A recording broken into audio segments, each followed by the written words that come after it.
Getting hit multiple times coming out of that bike section. More drivers coming to blows.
Well, hello and good afternoon, everybody. Welcome back here to Slow Motion Broadcasting, and welcome back to the Sim Racers Group F4 Championship. This is round number 11 of the season, coming to you tonight from Tsukuba. My name is Ron Maunz. Alongside me in the commentary booth is Tom O'Gorman. Joshua Wilkie is our producer for tonight's broadcast. the second week in a row I've called it an afternoon, but we're getting towards the end of the season here, Tom. We're certainly in the evening of season number 2 of 2026 here in the SRG F4 season. Only one more race after this one. These drivers definitely looking to end this season off on a high note and just try and get the wins whenever they are allotted. And what a season it's been here on the Asia Pacific Tour. We've been to so many racetracks that some of these drivers have never seen before. We've heard from them that they do not know what's coming next. And I'm so excited to round this championship out with a couple of familiar territories, I think, here as we join the drivers at Tsukuba Circuit. This is week 11 of 12. And this is a racetrack that I think tends to bring everybody very, very, very close together. I mean, it's a racetrack that doesn't hide a lot of lap time, and it creates a very interesting dynamic with drivers who are just kind of knocking on the door of success or trying to hold off the drivers behind them. You know, I gotta say as well, this is a fun racetrack, at least as far as I'm concerned. This was the first track that I ever got the opportunity to drive around on iRacing. I remember it was an evening, it was a school night, and my dad said, "Hey, come downstairs, I got a little something for you on the computer." He had gotten me an iRacing subscription. I remember driving a Miata around here, and oh, how terrible I was back then, me and the Miata on iRacing. I don't know why. It's like peanut butter and cyanide. It's just not a good combination. But F4s and this track, I think, can go together quite well. This track isn't really one that hosts a lot of racing. It's primarily just known for drift events there in Japan and also some time attacks as well. But this track, it's got a little funky vibe to it. You know, a pretty steady mix of some pretty interesting turns, some slow hairpins, some sweepers, and this final turn that really just feels like something else. We'll get a good view of this track as we run on board with Jacob Geit to starting up the qualifying lap.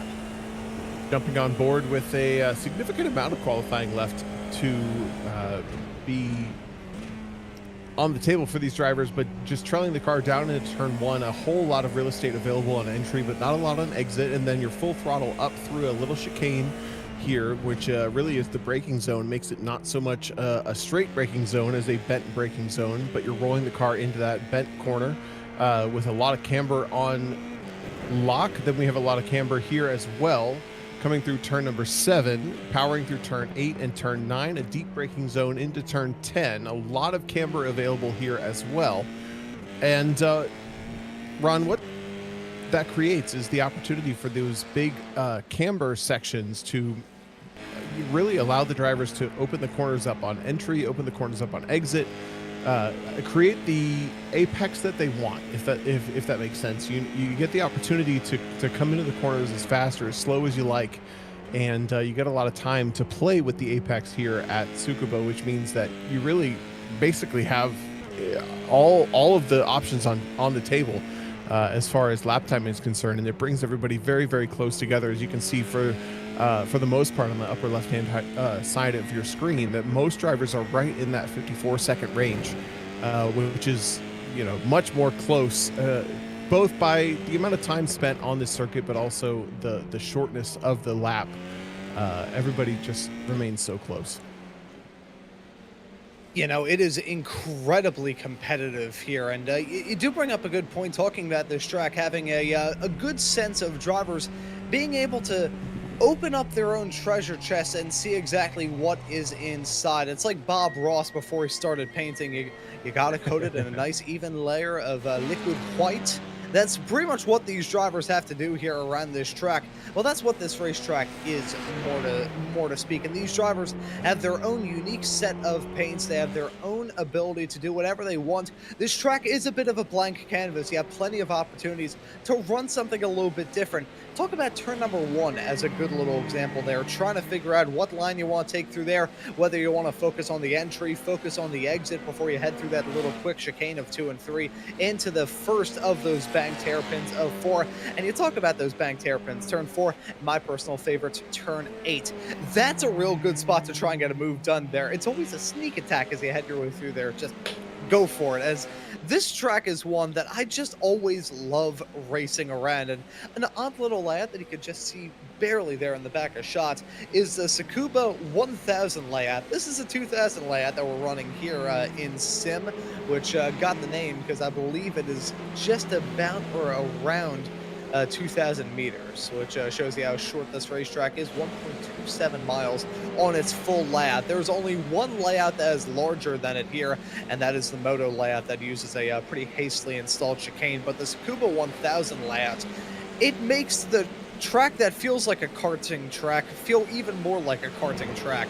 It is a very odd facility here, one with a unique flair and character for sure.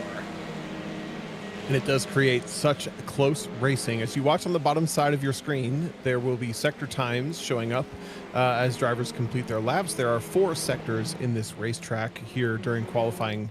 And the green sectors, if it pops up green, that means a personal best sector completed. If it pops up yellow, that means the sector is completed, but otherwise is not noteworthy. And then if you see a purple sector, that means that is the fastest of the entire session. So while we have about half of the session here to go, Ron, I wouldn't be surprised to see drivers kind of utilizing the opportunity to pit in and get some new tires on the car, really try to force the tire into the window with a little bit less fuel on board the car in this very, very tight handling sector or session with this racetrack. Yeah, so even when it comes down to the small details like that, you can just run. It's so different. It is a just complete night and day difference from the other racetracks that we've been at so far here this season. And the only one coming up after this, that being at Phillip Island in 1 week's time. And as usual, you'll be able to catch all of the action here on Slow Motion Broadcasting.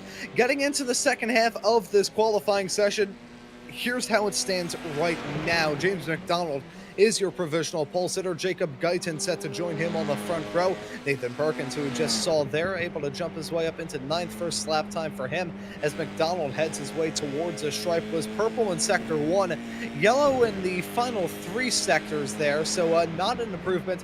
Holds on to a 44.01, but still very competitive here in this session. You look at the small gaps. Now, the small gaps that we have here in this qualifying session, definitely a product of this being a very small and very punchy racetrack. Even here in these Formula 4 cars, it will pretty much be a blink of an eye between yourself and the fall of the checkered.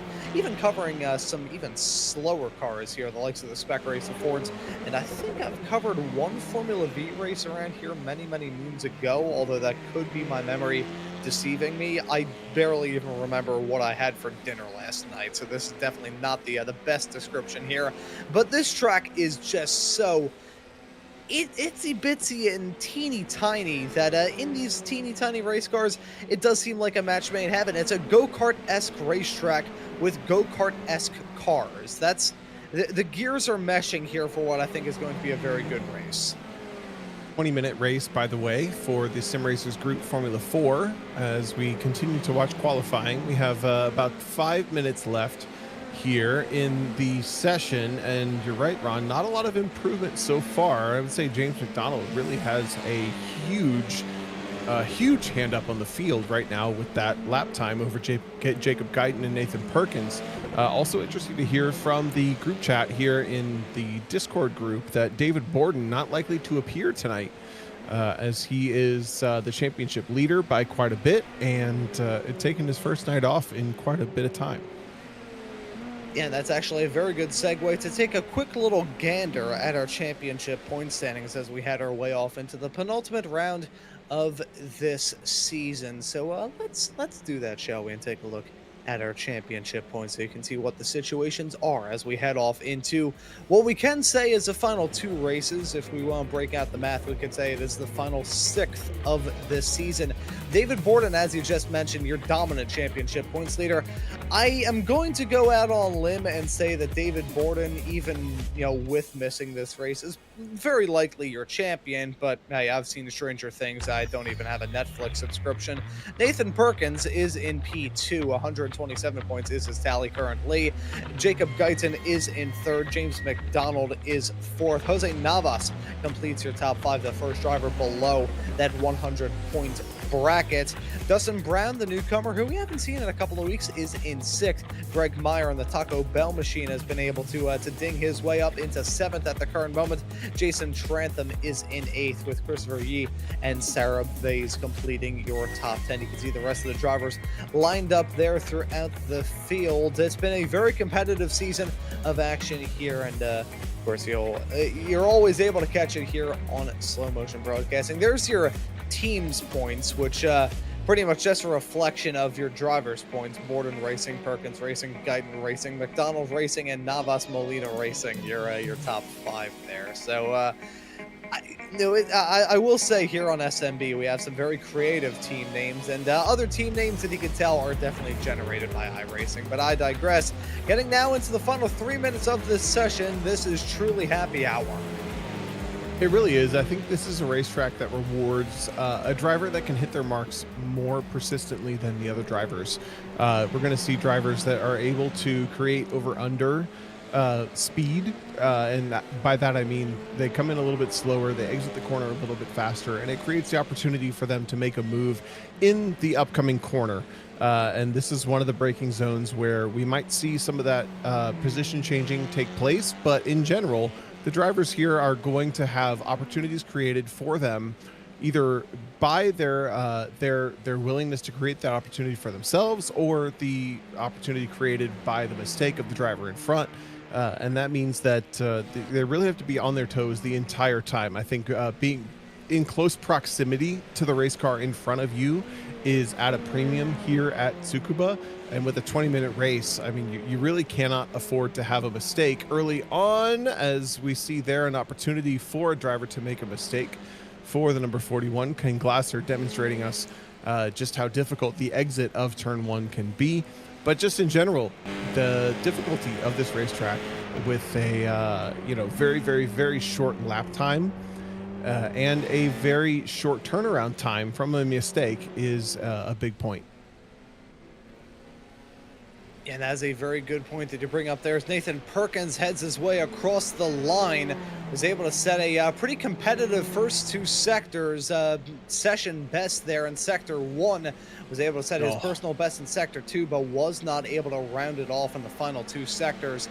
Lap time remains the same. As I think, honestly, his lap time may have been enough, but I'm not sure if it actually counted there, which certainly stings in the case of the driver of the number 5 machine. Only a few more opportunities left to try and jump up to that pole, although front row start is still pretty all right running here, as Jose Navas jumps his way up into 4th there, able to leapfrog in front of the likes of Sarah Vase and Damian Dietrich. He's P4 at the moment, is that driver coming out of Spain. Sarah Vase next to come across the stripe. It was able to go yellow, green, yellow, so let's see if he's able to round it off there. Does not improve on that lap time. Looking through, really seeing no improvements, although Nathan Perkins is able to pull out a purple final sector. The bad news was his previous 3 sectors were all in the yellow, so not going to be able to improve on his time. Don't believe he's on a hot lap right now unless he's very slow and methodical. I think that may do it for Nathan Perkins here in this session. James McDonald not able to improve either. Damian Dietrich next to come across a stripe, not able to improve there. This track is definitely getting slower for these drivers, so we're seeing only a few competitors be able to improve on a sector basis. Really none able to do it from one time to another. Nathan Perkins, as I suspected, not really cooking with gas in the first half of the lap. Yellow heads his way towards the line in Sector 3 and remains yellow. So too does James McDonald. So it looks like McDonald will be able to grab another pole position here, continuing on a streak of drivers getting these pole positions here this season, Tom, in little bursts, shall we call it, little gaggles, little clusters. We saw David Borden get back-to-back poles, Nathan Perkins get back-to-back poles. Now it seems like James McDonald will be able to get his 3rd of the season and 2nd in a row. Looks that way for sure, but the bigger question becomes, coming towards race time, the slow corner entries and exits, as it is so difficult to hold on to these cars on the entries and exits of these smaller, tighter circuits. I think this track is maybe the best case scenario of those, with there's so much camber helping the drivers on entries and exits as that were to be. But either way, I think we have the standing start coming our way with James McDonald and Nathan Perkins on the front row coming into that very first corner. This is going to be very interesting, I think, as we round this championship out. I mean, this racetrack, it tends to bring the lap times so close. The opportunity for speed so close between the drivers, but it does require the drivers to be that much more perfect lap to lap. Well, as that sign said, these drivers are looking to get to the win here in this race. And your front row will be James McDonald and Nathan Perkins, the best drivers to have a chance to do that here. But Jacob Guyn and Jose Navas, that is a powerful row number 2. Keep an eye on them, especially here at the start. Sarah Vase and Damian Dietrich going to make up row number 3, with Greg Meyer and Pranay Ketaneni making up row 4. Row 5, meanwhile, we'll see Michael Quinn starting next to Jason Trantham. Right outside of your top 10 will be Andres Ruiz, starting alongside Ryan Chia. P13 will be Rudy Samudio. 14th will be Walker Foltz. Ken Glasser will be in 15th place. Ken Estep will be in 16th, with Weekend Warriors Series admin Stevie Ray completing your 17 drivers set to grab the green flag here in a few moments. I'm at Tsukuba. I want to thank you all for tuning into the action here tonight. If you are enjoying the action, I'm going to stay tuned for the rest of the racing action. Just realized that Adelaide there, the E and the D are swapped there, as Philo Island there as well. The allergies are affecting both me and Mr. Wilkie. I sent him those spellings. That's on me there. That I have gone through a whole box of Kleenex just sneezing my head off so far here today. So I think the pollen has been trying to combat my one singular brain cell. Gerald is fighting for his life right now.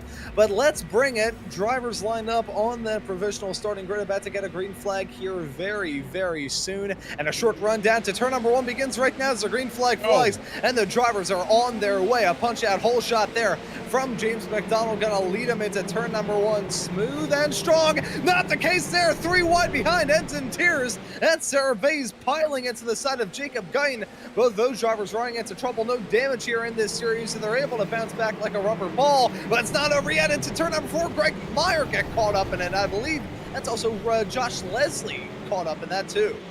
It's so difficult in this very first sector, especially when you have such a jump on the field like you did from Jose Navas Molina. He just jumped up into the very front running positions. But we have James McDonald leading the way over Nathan Perkins, then Jose Navas Molina. Damian Dietrich promoted all the way up from 6th to 4th. Then we have Jason Trantham and Ryan Chia up 5 and 6 positions respectively. Look at this breakaway from McDonald and Perkins over the rest of the field coming into turn 1 for the second time. Yeah, so pretty convincing start there from your pole man of James McDonald. Go look to try and grab a hold of that torch and just run off into the distance with it. We'll say Stevie Ray making up some good moves. He's currently side by side with Andres Ruiz as they head their way through turn number 1 and 2. Side by side into 4. That's Ruiz gonna hold on to that spot, but Stevie already up 6 spots from where he started in this race. The only drivers to come close to that, there's one who's tied. That's Ryan Chia. There's one who's just 1 spot behind that, Jason Trantham, currently holding on to P5 at the moment. 5 spots gained from the drop of the green flag. It's not over though. Stevie able to draw alongside him as they head their way out of the high banks, through on that back straightaway into turn number 9. Oh, look at that pop from the outside and the inside for the cars just in front and behind this battle, as now we're on the outside. Andre Ruiz trying to hold the position over Stevie Ray down into turn 1. The braking zone very short. It comes up really quickly here into the relatively flat corner. Stevie Ray is going to be able to hold on to the position over Greg Meyer and Jacob Guyton, both recovering from the basically 2nd and 3rd rows at the start of the race. So we take another replay and look at how this first lap unfolded. It looks like it really started with a bit of contact from Navas Molina on the inside of that was Jacob Guyton. Vase actually was, you're right, Vase called it. He was really early on the start, got up the inside of those 2 drivers, and then ended up being the person in the crosshairs. as he now moves to the inside on the number 39 of Prene Ketaneni up the inside. Ray going through it as well. Yeah, Stevie Ray and Michael Huynh side by side. That's a battle for the final 2 spots inside the top 10 as the drivers directly up in front of Ketaneni and Vase starting to squabble as well. It's unfortunate there for Sarah Vase in that old Force India paint scheme. I always love to see that out there on the road. Got a good start, was in the middle of 3 wide racing, but the racing gods often like to kick you in the shins after you do something good. So after a good start, gets kicked down. Still holding on to a spot inside the top 10, but may have to worry about those incident points as we go throughout the rest of this race. As we take a look at one more angle of it, it was Navas on the inside, Vase in the middle, and Jacob Guyton, their latest racer to fall victim to that, got a little bit of airtime there. It looked like wheel-to-wheel contact. Very lucky that in all of the incidents there during lap 1 that nobody ended up getting pitched either upside down or at least a bit of airtime there. The closest we got to that was Guyton, but he's still out there on the racetrack holding on to lucky spot P13 at the moment, looking for a move on Andres Ruiz, as we still have this battle going on right now. That is Prene Ketaneni, Stevie Ray, Sarah Vase, all packed in like sardines as they head their way into 4. The battle for 7th is on. Well, everybody having to compromise their momentum just a little bit to find the track position that they'd like. As we jump on board with Michael Huynh, he has to hop in behind and now ends up about 5th in line behind Greg Meyer in the Taco Bell machine just in front. As this field strikes through, you're so right. It's just very difficult to find the space on this racetrack. Back in turn 1, lap 1, it just looked like 3 cars going for the same amount of space. You see Jacob Guyton in the background passing Andre Ruiz, but right now Prene Ketaneni just holding down this top spot over these other 5, 6, 7 cars behind him. Well, look at Stevie Ray showing the nose up the inside, saying, I absolutely want through. If you're going to give me the opportunity to pass, I will take it.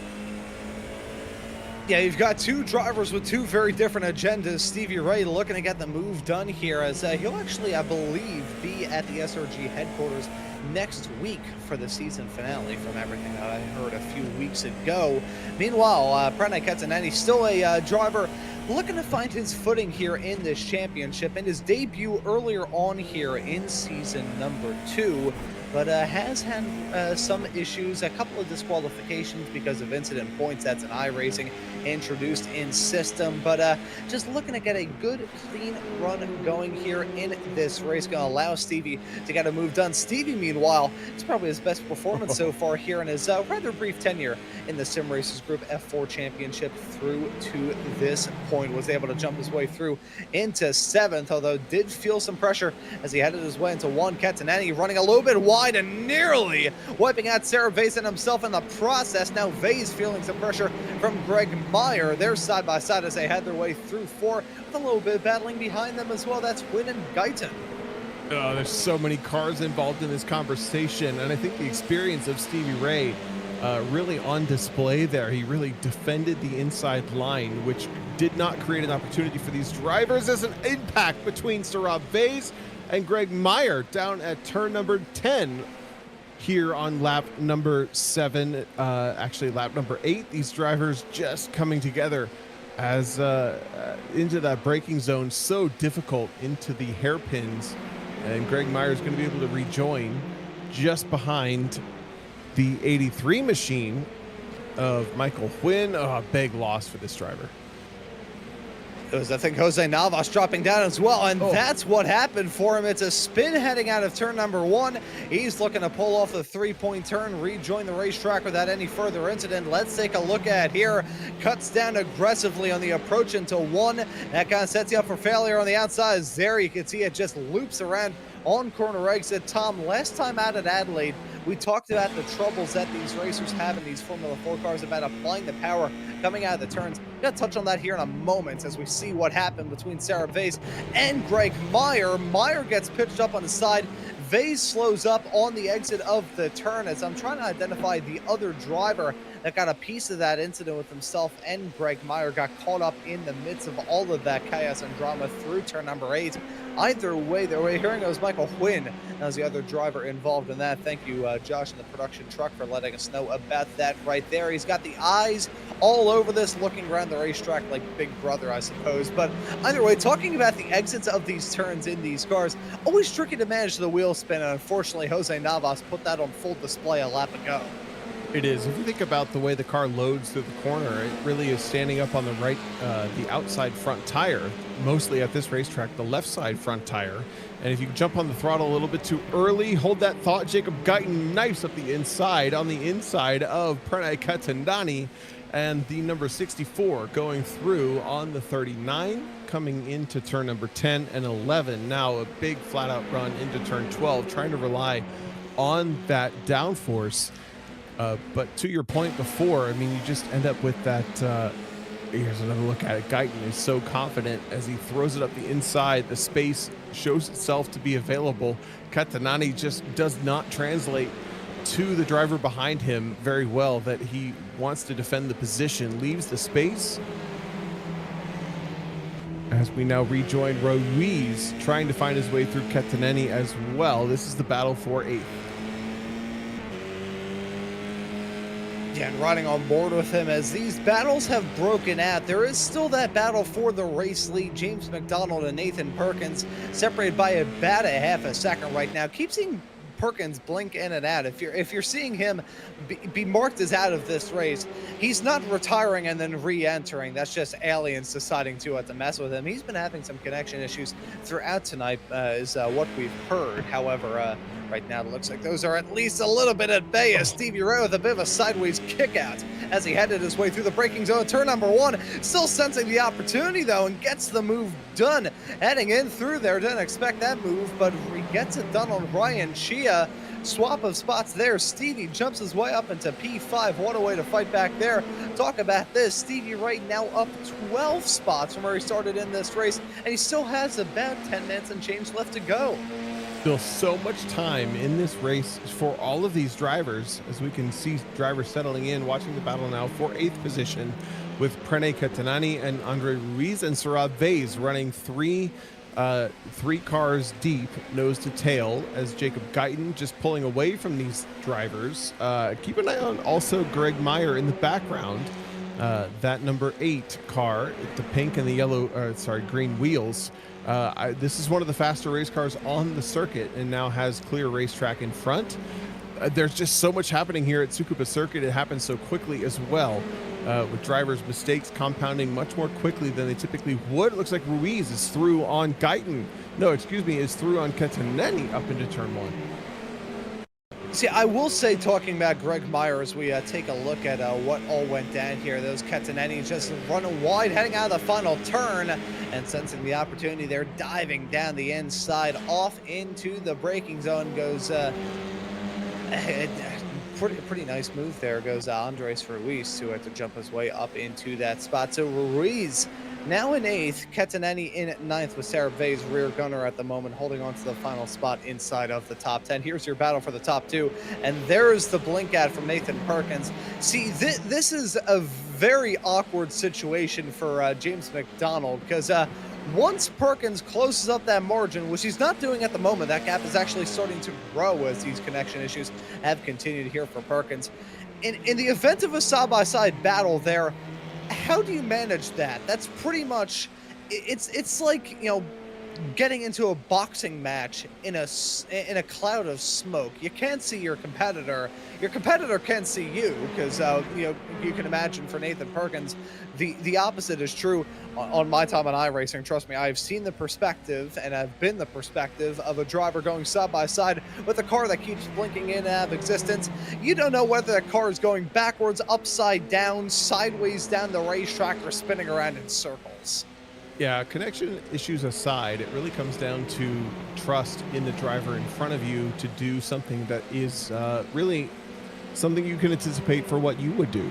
You have to be able to read the situation, and right now it looks like James McDonald having to be very cautious coming around the lapped car, involved in this battle. That looks to be maybe the number 6 of Ken Estep, potentially.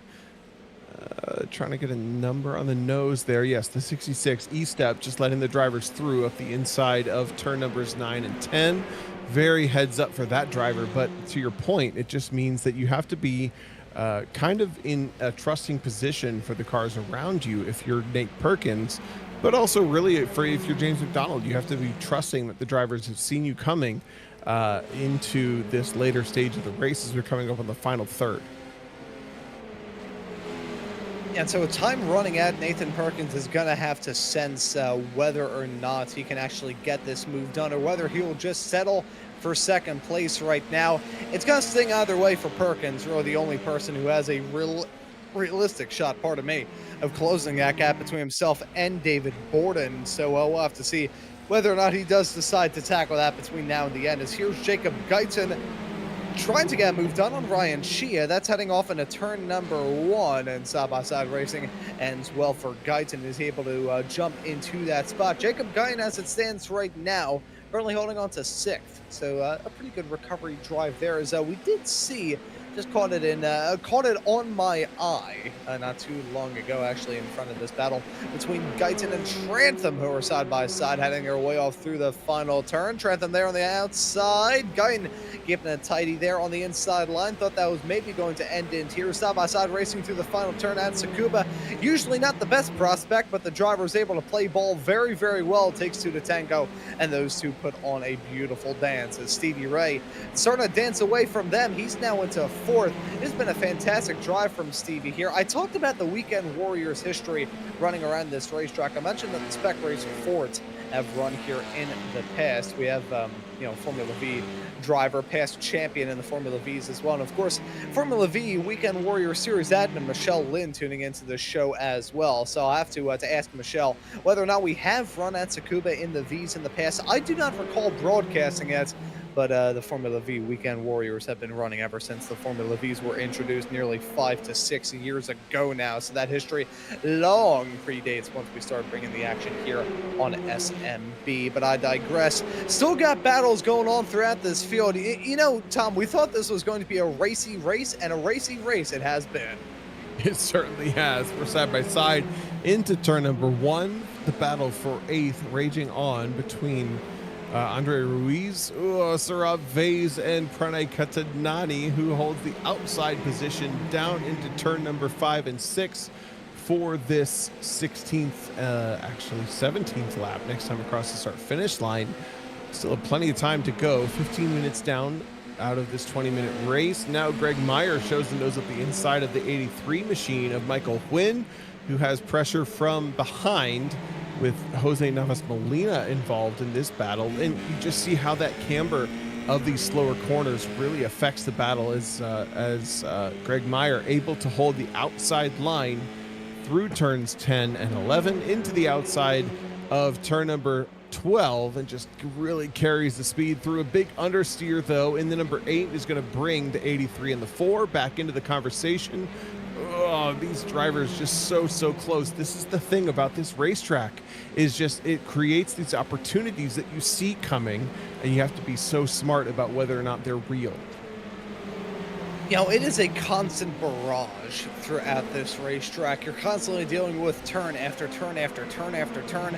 That back straightaway between turns number 8 and 9, that is just about it. And I don't know, we'd say probably about 15 seconds, 10 at most in these F4 cars. It's not really that much of a break if we are being, upfront and brutally honest. So for these drivers, they're just constantly having to battle with either their competition or the racetrack themselves or the car that they're behind the wheel of. These conditions that these drivers have had to run with here in this event have been a bit on the cool end, as look at there, Vaz trying to battle there. That was heading off into turn number 1. He and Andres Ruiz, who have been in the ringer.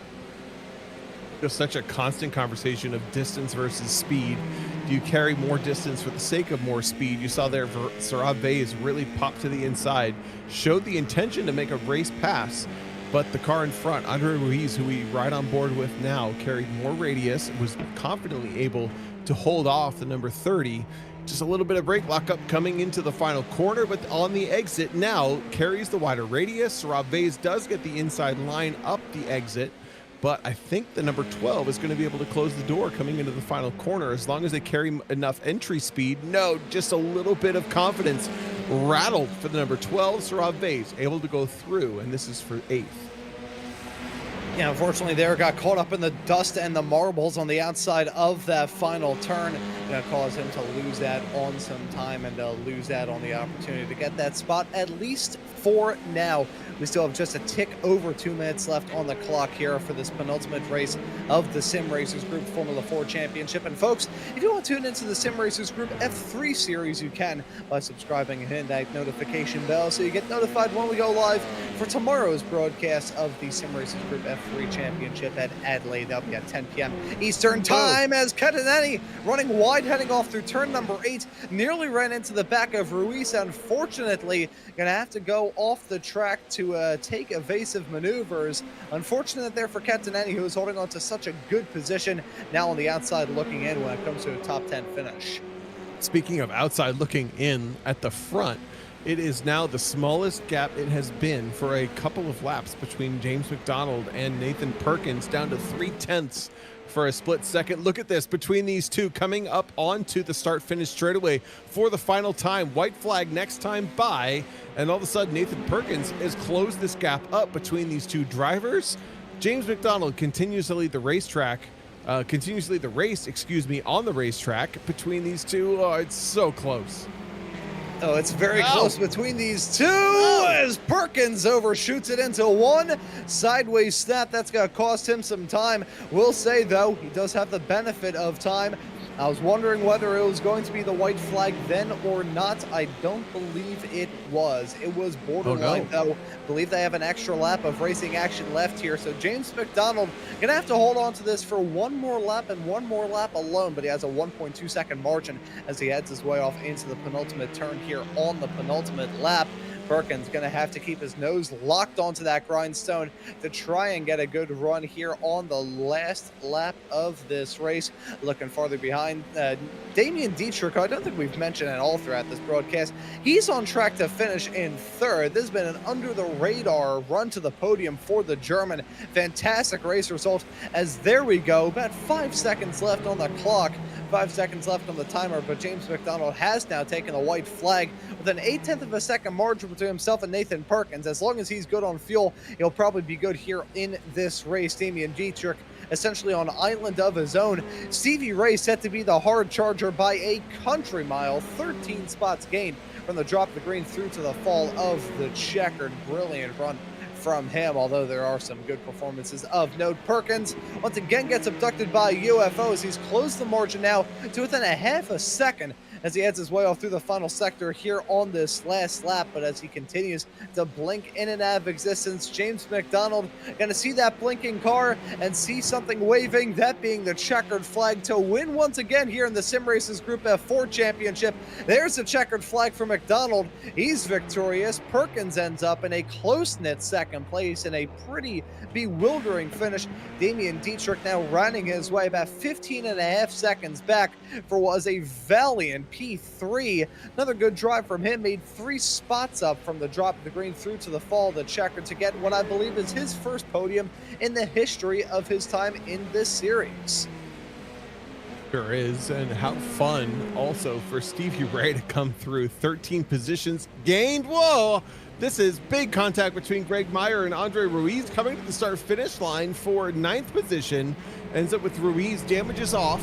He repairs the car in instant fashion, barely holds on to the top 12.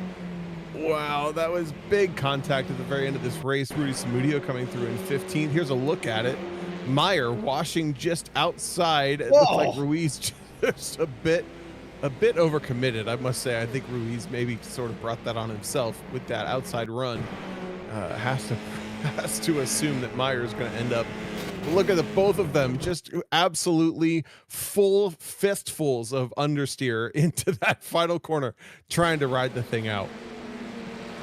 Yeah, both of those race cars had no grip at all there. No, That's probably none. one of the more vicious accidents I've seen in the F4s here, certainly in this series.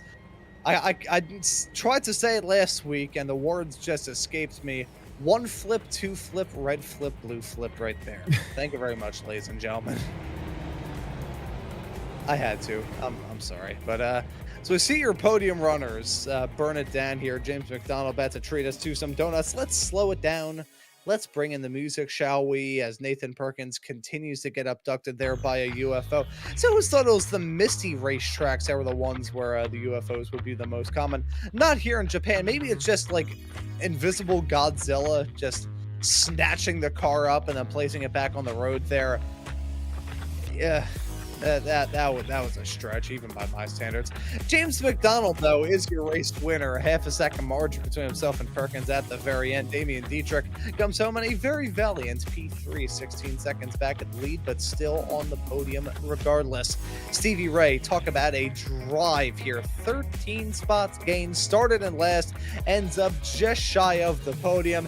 He made up 3 more seconds in that race. He may have had a good shot at Damian Dietrich at the end. Stevie, not afraid to put that car wherever it wanted to be, wherever he wanted that car to be to make up the spots. Jacob Guyton, who started this race getting sent around through turn number 1, ends it with the top 5. Jason Trantham will come home in a pretty quiet but still very well-composed P6.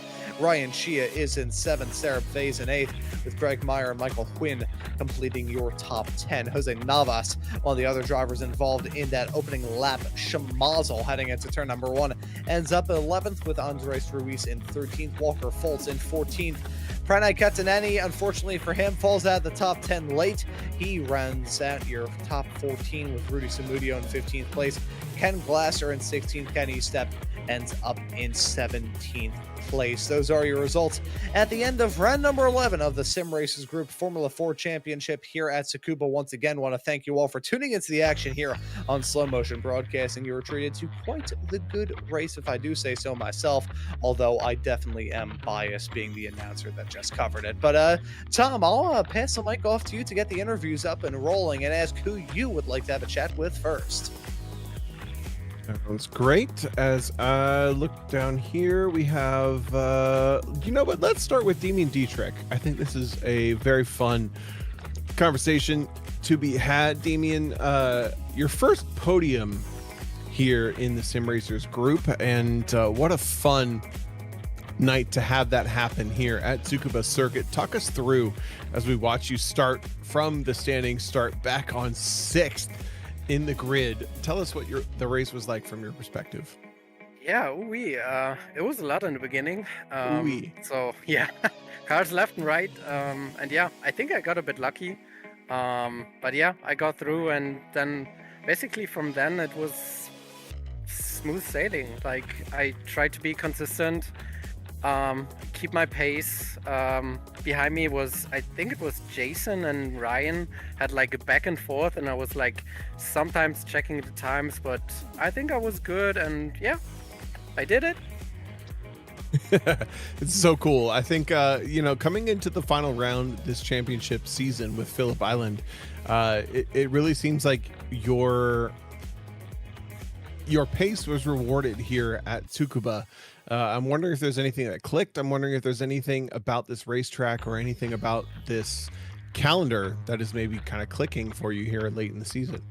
Yeah, so I don't know either. Like, this track was like right up my alley. Like, I felt so good and I felt consistent. And yeah, I did some practice at home, and last week I was kind of bummed because coming from VR, I think I said that last week, like coming from VR here to SRG was horrible, and I lost so much pace, and I expected the same today, but it didn't, so I could keep up my pace, and yeah, it was great.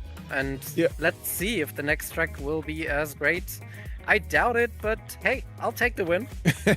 So you mentioned you came from VR to a screen, is that what you said?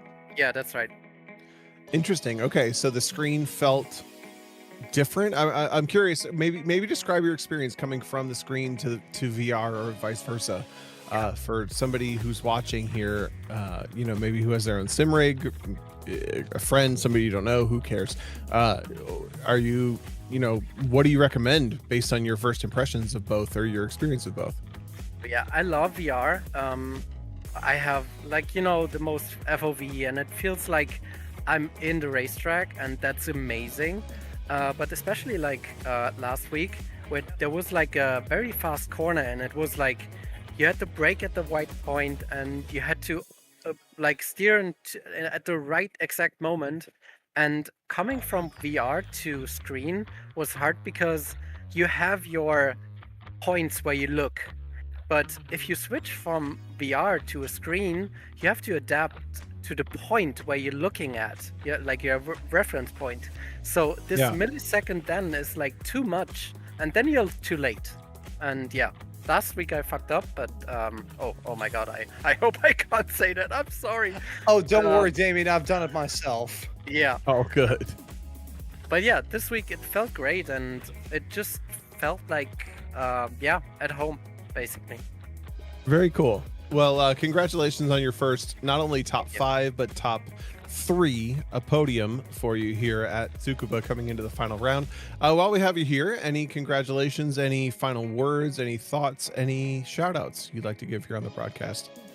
As probably everyone, my wife, she's pretty scared. I'm gonna go for a race next week, and like a real race. So if she listens, I'm gonna be careful, and yeah. Well, good luck in your real race. Thank you. We wish you luck. We're all cheering for you. Can we ask what is the real race? It'll be in Buttonwillow. It's the Lucky Dog race. Very cool. Yeah. Man, have fun. Thank you, man. I'm rooting for you. It's a lot of fun to do those kinds Thanks. of races. Yeah. So thank you, Damien Dietrich, joining us here tonight in the broadcast booth after his first podium here in the Sim Racers group. And Ron, I'll pass the ball back to you. I'll let you pick who you'd like to talk to next. Yeah, I'll have a chat with Nathan Perkins here in a few moments. However, in keeping with broadcasting tradition for me, we apologize for the language, but we appreciate the honesty there from Damien Dietrich. Let's have a chat, shall we, with Nathan Perkins here, our P2 finisher here. Nathan, who had to combat some pretty bad technical issues, so hopefully I don't sound like a robot to him. Nathan, you got a copy? Yeah, hello. Hello. Yeah, we were worried about you. We saw a couple of UFO abductions during this race on your way to a second place run. How was it out there at Tsukuba? Yeah, my home internet wasn't working very well. It was cutting out for like 10 seconds at a time, so I got on a hotspot, and I think I got about the best result I could have hoped for. Like, I didn't really want to be battling and, twitching in and out, and like people, that's not really sporting.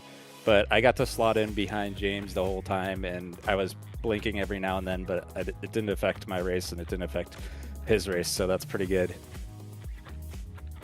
Yeah, worked out very, very well for you here in this race. I want to ask you about that battle, because although you two didn't really swap spots, it was kind of just like a perpetual game of cat and mouse. You were chasing him down throughout most of it, kind of had that gap anywhere between like 1.8 seconds was, I think, the largest right there towards the end, but that was a bit of an outlier. For the most part, it was teetering around that like 4/10 of a second to 1 full second barrier. So how was it just being locked in that chase down for about 20 minutes straight?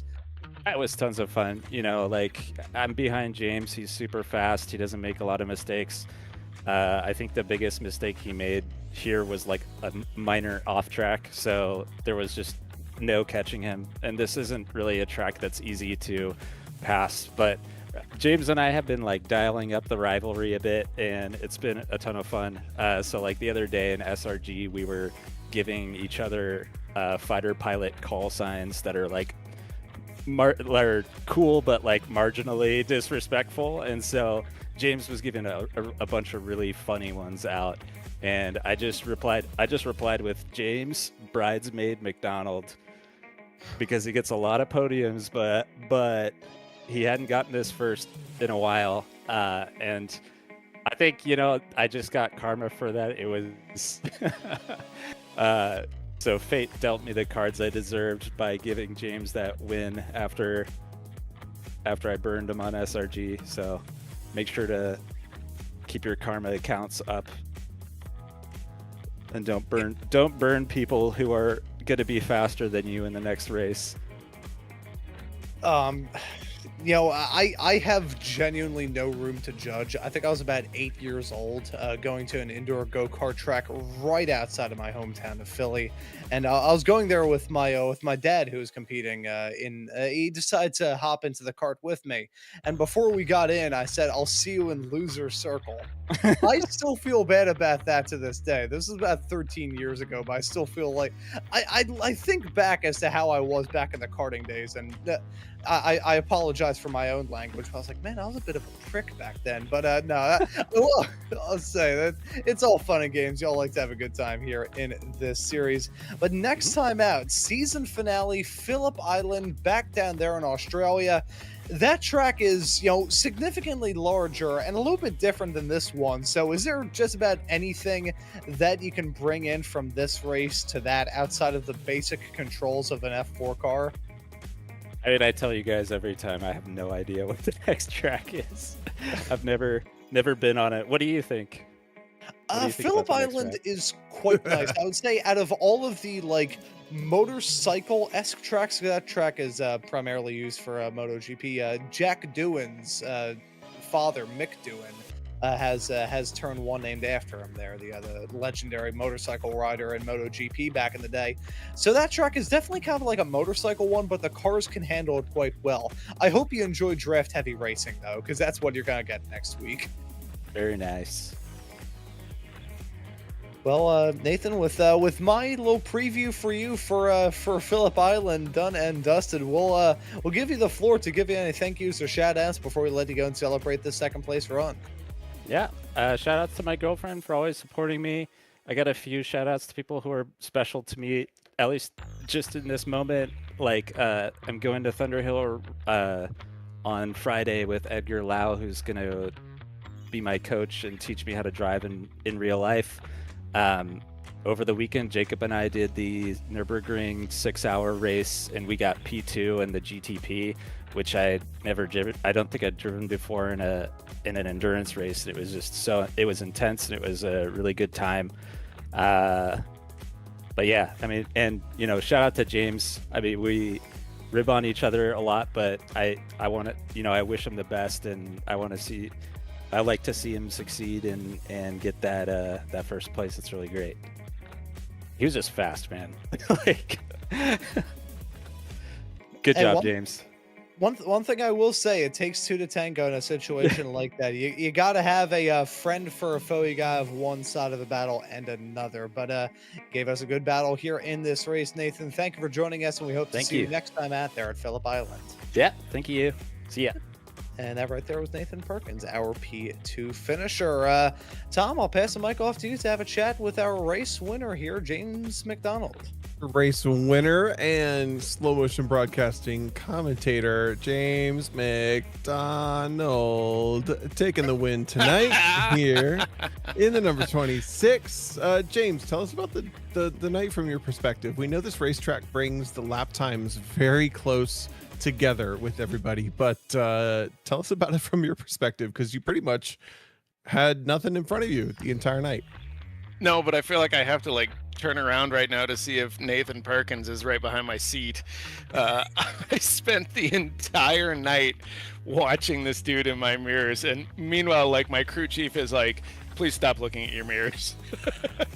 It was a good night. I hate this track. It is not my favorite. It is a running joke that I always hate new tracks when I'm learning them, but some of the tracks I legitimately have loved. I loved the Bend. I loved Adelaide. I loved all the really difficult ones.